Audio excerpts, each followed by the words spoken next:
പ്രതിഷേധിക്കുകയാണ്. ഗ്രാമീണ മേഖലയിലെ ആരോഗ്യ ശുചിത്വ മേഖലയെ ശക്തിപ്പെടുത്താൻ വേണ്ടി നിയമിക്കപ്പെട്ടവരാണ് നിങ്ങൾ, ആശാപ്രവർത്തകർ. ആശാപ്രവർത്തകർ കയറി ചെല്ലാത്ത ഒരു വീട് പോലും ഗ്രാമീണ അർദ്ധനഗര മേഖലകളിൽ ഉണ്ടാവില്ല. ഓരോ കുടുംബത്തിലെ ഓരോ അംഗങ്ങളെയും നിങ്ങളെ പോലെ തിരിച്ചറിയുന്നവർ വേറെയില്ല. ഇത്രമേൽ സാമൂഹ്യ മേഖലയിൽ പണിയെടുക്കുന്ന നിങ്ങളെ പോലുള്ളവരെ അവഗണിച്ചുകൊണ്ട് ഏത് ഭരണകൂടത്തിനാണ് മുന്നോട്ട് പോകാൻ കഴിയുന്നത്? സഹോദരിമാരെ, നിങ്ങളുടെ പ്രവർത്തനം വെറുതെയാവില്ല, നിങ്ങളുടെ ഈ സമരം വെറുതെയാവില്ല.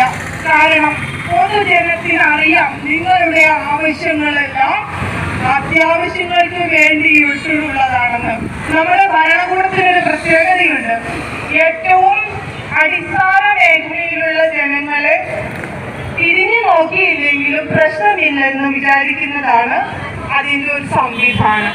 വനിതകൾ ഏറ്റവും കൂടുതൽ പ്രവർത്തിക്കുന്ന രണ്ട് മേഖലകളാണ് അംഗനവാടി ടീച്ചർമാരും ആശാപ്രവർത്തകരും. ജീവിക്കാൻ, നിങ്ങൾക്കും ഈ സമൂഹത്തിൽ അന്തസ്സായി ജീവിക്കാൻ ഓരോരുത്തർക്കും അവകാശമുള്ള നാട്ടിൽ നിങ്ങൾ ചെയ്യുന്ന പ്രവർത്തനത്തിനുള്ള ഒരു വർധനവ്, നിങ്ങൾക്ക് കിട്ടേണ്ട കുടിശ്ശികകൾ തീർത്തു തരിക. ഇതിനു വേണ്ടിയിട്ടാണ് നിങ്ങൾ ഇവിടെ വന്നിരിക്കുന്നത്. ഇവിടെ വന്നിങ്ങനെ വെയിൽ കൊള്ളുന്നത്, മഴ കൊള്ളുന്നത്. കഴിഞ്ഞ ദിവസം ഒരു വെയിലത്തും പിന്നെ മഴയത്തും മുതിർന്ന് നിന്നുകൊണ്ട് ഈ സഹോദരിമാരിവിടെ ഇങ്ങനെ ഇരിക്കുന്നത് ഞാൻ TV-യിൽ കണ്ടു. ഞാൻ വരുന്നത് പാലക്കാട് നിന്നാണ്. എന്തുകൊണ്ടാണ് ഇവിടെ വരുന്നത് നിങ്ങൾക്ക് അഭിവാദ്യം അർപ്പിക്കുന്നതെന്ന് വെച്ചാൽ നിങ്ങളുടെ ഈ ആവശ്യങ്ങൾ ന്യായമാണെന്നുള്ള, തികച്ചും ന്യായമാണെന്നുള്ള ബോധ്യമുള്ളത് കൊണ്ടാണ്. ഈ വരുന്ന ദിവസം എന്താ പ്രത്യേകത? മാർച്ച് 8. എന്തിനു വേണ്ടിയിട്ട് മാർച്ച് 8? ലോക വനിതാ ദിനം.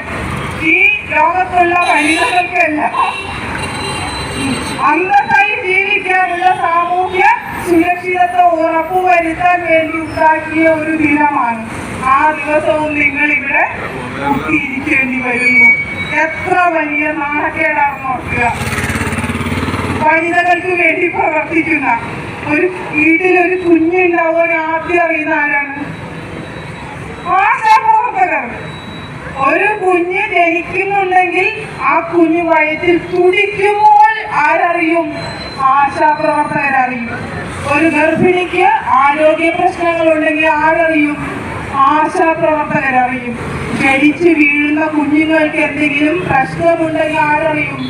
ആശാപ്രവർത്തകരറിയും.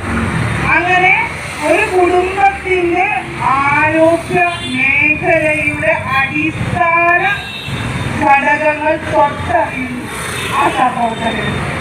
അതുകൊണ്ട് ഏറ്റവും കൂടുതൽ ആദരിക്കപ്പെടേണ്ടവരാണ് നിങ്ങൾ.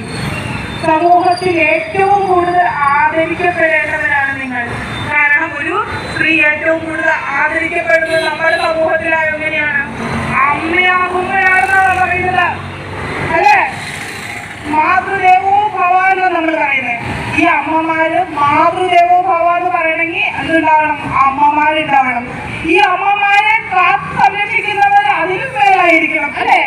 അതിലൊരു സമൂഹത്തിന്റെ നീതി അതല്ലേ, അല്ലേ? പക്ഷെ ഇവിടെ എന്താ നടക്കുന്നത്? അമ്മമാരുടെ ഉള്ളം തിരിച്ചറിയുന്നവര് റോഡരികിൽ ഇരിക്കേണ്ടി വരുന്നു. അതാണ് ഇവിടെ കണ്ടുകൊണ്ടിരിക്കുന്നത്. അപ്പോ ഈ അവഗണന ഇതൊരു പ്രശ്നമല്ലാന്ന് കരുതി തന്നെ നിങ്ങളിവിടെ വന്നിരിക്കുന്നു നമുക്ക് മനസ്സിലാവുന്നുണ്ട്. കാരണം കരയുന്ന കുഞ്ഞിനെ പാലുള്ളൂ. അപ്പൊ നിങ്ങൾ എന്ത് ചെയ്യും? കരയണം, അലറണം, പിടിക്കണം, പറയണം. അവകാശമാണ് ചോദിക്കണേ, തരണം.